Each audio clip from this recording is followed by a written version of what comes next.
Hey guys, it's Traci Greene again. I am just recording a little bit of my journey as I'm trying to eliminate medications for type 2 diabetes, and I am on a goal of doing this before my birthday, January 12th. So I've been on keto for 3 months, so I kind of wanted to just update you on the doctor's visit and the different things that I've learned, and particularly today I want to focus on American Diabetes Association, what they recommend, and then maybe what doesn't work with that in relationship to the keto diet. So went to the doctor today, so I had a regular scheduled checkup, and my doctor was quite surprised. He said, whatever you're doing, you need to keep doing it. So my A1C went from down to 5.9, and I haven't been there since 2013 and 14. I don't have the records before that, but I've been on the metformin, I know, for quite a long time.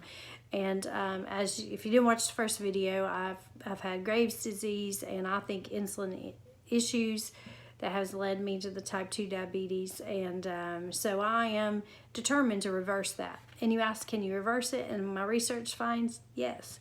So they found that when they did the surgeries and reductions of calories, they found that people were able to reverse that. Some of them up to maybe 10 years later, as long as the weight is off. And then I saw that in my daughter, number 4, who is a young girl, was having struggles with her A1C, type 2 diabetes, insulin resistance, even some pancreatic issues.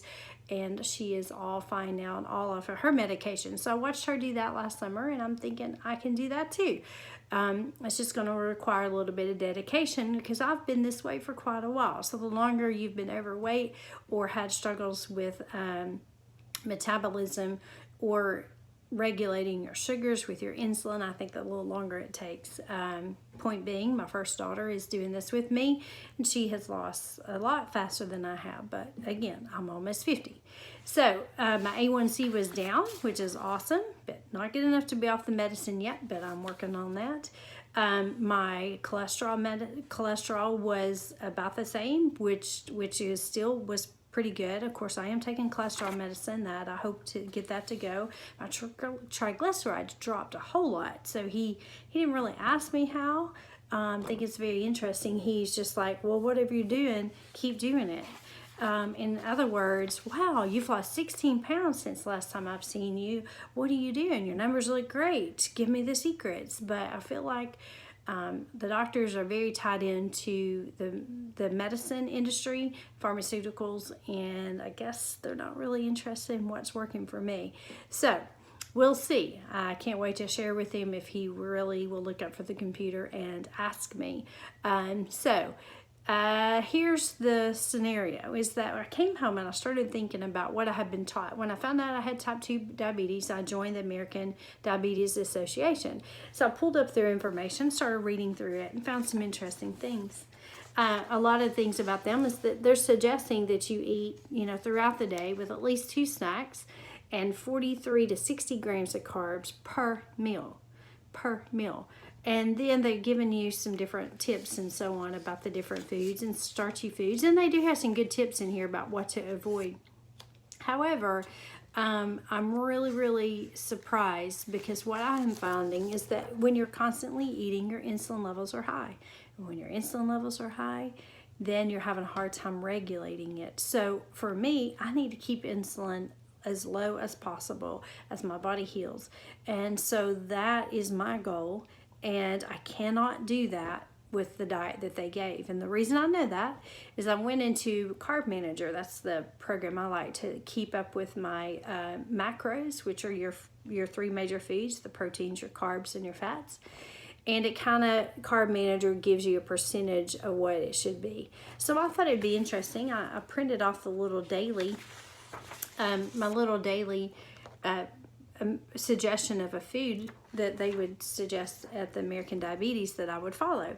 So here's just kind of giving you an example. So for breakfast, oatmeal, walnuts, egg, boiled egg, blueberries, and a cup of fat-free milk or non-fat milk.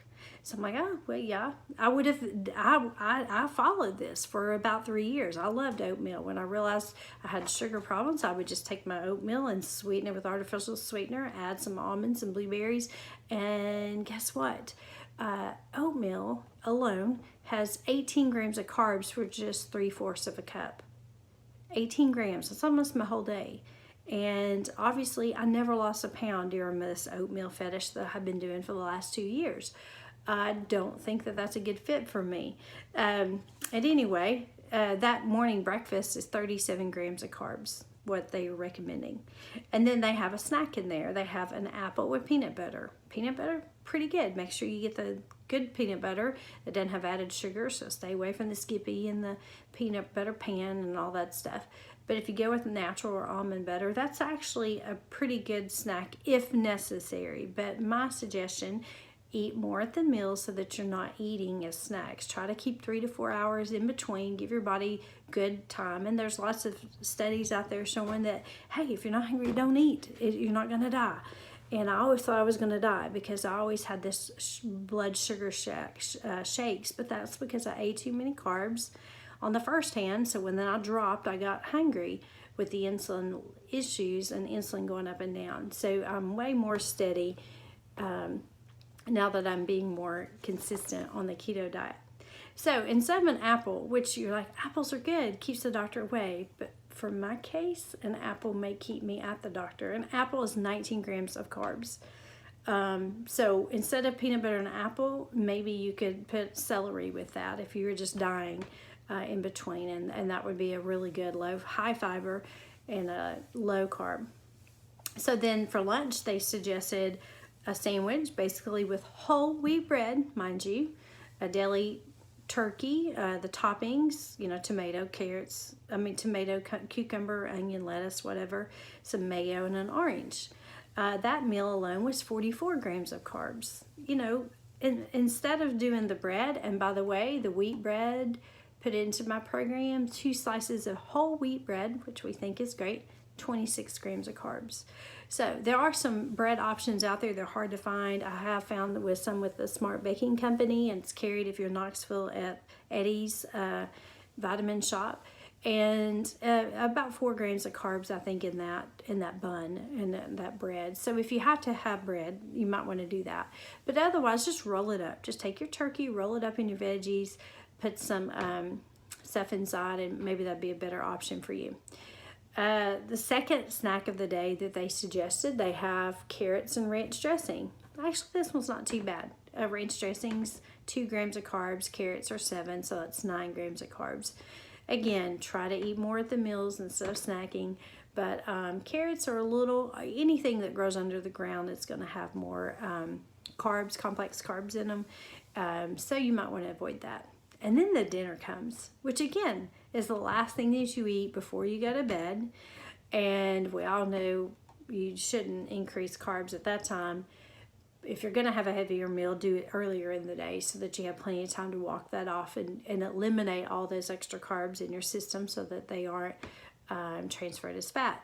Well, for dinner, they have brown rice, 32 grams of carbs, strawberries, light yogurt, green beans, pecans, roast, ranch, and spinach. All of those are good except the brown rice and the yogurt. So brown rice, 32 grams of carbs, that's a whole day of carbs that I'm suggesting on keto. And the light yogurt, vanilla, just 6 ounces is 16 grams of carbs. It's really hard to find a yogurt substitution. There are some full fat yogurts that you might want to try with no sugar added. You probably have to go to the health food stores for those. But yogurt is just full of sugars most of the time. For kids, some of those squeezable ones that I've given my grandson, 32 grams of carbs. So watch out. Again, they're like, oh, the American Diabetes suggests brown rice, so it's got to be better. Well, of course, I used to love to eat white rice with butter and sugar. That was my thing. So obviously now I know rice is not a good choice for me. Cauliflower rice is a great substitution if you like that rice consistency. So you can make it yourself or you can pick it up frozen now and go with that. So of the grand total, the whole day of eating according to the American Diabetes Association would be 173 grams of carbs. That is phenomenal. That's crazy. That would be 35 grams or percent is fat. 41% of that diet is carbs, and 23% is protein. That protein mark is not too bad. It's the carb mark. So they're saying almost half of your diet came from carbs, although this is from the Diabetes Association.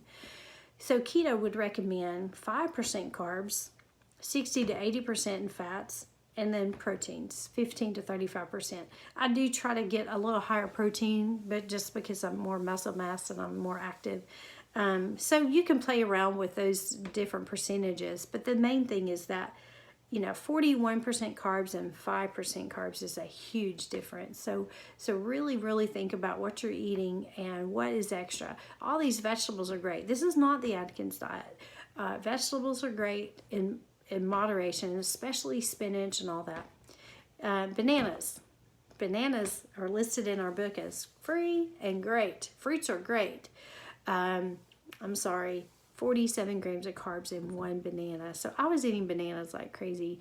So if you think it's because of potassium, and you do need potassium for fats, for fats to be absorbed and broken down, but you can get that from spinach, and spinach is much more healthy.